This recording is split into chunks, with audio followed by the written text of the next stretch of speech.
അടുത്ത കാലത്തായി സോഷ്യൽ മീഡിയയിൽ ഏറ്റവും കൂടുതലായി വിമർശനങ്ങൾ ഏറ്റുവാങ്ങുന്നവരാണ് അന്തരിച്ച കലാകാരൻ സുധിയുടെ ഭാര്യ രേണുവും ദാസേട്ടൻ കോഴിക്കോടും. ഈ അടുത്ത കാലത്ത് സോഷ്യൽ മീഡിയയിലൂടെ മലയാളികൾക്ക് സുപരിചിതനായ വ്യക്തിയാണ് ദാസേട്ടൻ കോഴിക്കോട്.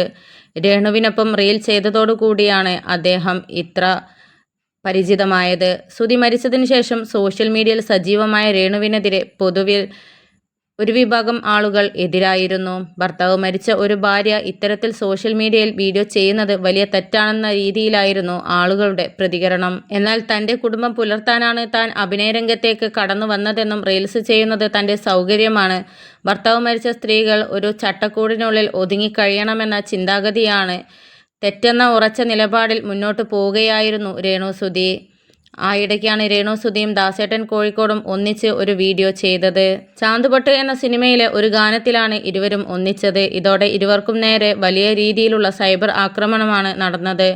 അതിനൊപ്പം തന്നെ അതിൽ എന്താണ് തെറ്റെന്നും അതൊക്കെ ഓരോരുത്തരുടെ ഇഷ്ടമാണെന്ന തരത്തിലും ചിലർ പ്രതികരിച്ചു. അത്തരത്തിൽ തന്നെയാണ് രേണുവിൻ്റെയും ദാസേട്ടൻ്റെയും പ്രതികരണം. ഇപ്പോഴിതാ ഒരു ഇന്റർവ്യൂവിൽ ദാസേട്ടൻ ഷൺമുഖദാസിന്റെ വീഡിയോയ്ക്ക് താഴെ വന്ന ഒരു കമന്റ് ആണെന്ന തരത്തിൽ ഒരു അവതാരക ചോദിച്ച ചോദ്യമാണ് സോഷ്യൽ മീഡിയയിൽ വൈറലായിക്കൊണ്ടിരിക്കുന്നത്. അതിന് ഷൺമുഖദാസ് നൽകിയ മറുപടിയും ശ്രദ്ധേയമാവുകയാണ്.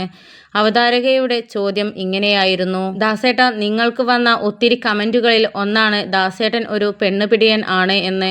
ശരിക്കും അങ്ങനെയാണോ എന്ന്. ഇതിന് മറുപടി ഇങ്ങനെയായിരുന്നു: ഇതുപോലത്തെ ചോദ്യങ്ങൾ ചോദിക്കാനാണോ നിങ്ങളെന്നെ വിളിച്ചു വരുത്തിയത്? എന്നെ ഇൻസൾട്ട് ചെയ്യുന്നതിന് തുല്യമാണിത്. കമന്റ് ഇട്ടുണ്ടെങ്കിൽ അതിനുള്ള മറുപടി ഞാൻ അവിടെ കൊടുത്തോളും. ഈ ചോദ്യം എന്നോട് ചോദിക്കാനുള്ള അധികാരം നിങ്ങൾക്കാരാണ് തന്നതെന്നും അദ്ദേഹം ചോദിച്ചു. അവതാരകയ്ക്ക് താനൊരു പെണ്ണുപിടിയനാണോ എന്ന് സംശയമുണ്ടോ എന്നും അദ്ദേഹം ചോദിച്ചു. ഒരു ഇൻഫ്ലുവൻസർ എന്ന നിലയ്ക്ക് അതിന് താങ്കൾ ഇത്തരം ഉത്തരം നൽകേണ്ടതുണ്ടെന്ന് പറഞ്ഞപ്പോൾ അത് ഇവിടെ നൽകേണ്ടതുണ്ടോ എന്നും അദ്ദേഹം ചോദിച്ചു. എന്നാൽ ഈ വീഡിയോയിൽ ചിലർ അവതാരകയുടെ ആ ചോദ്യത്തെയാണ് വിമർശിച്ചത്.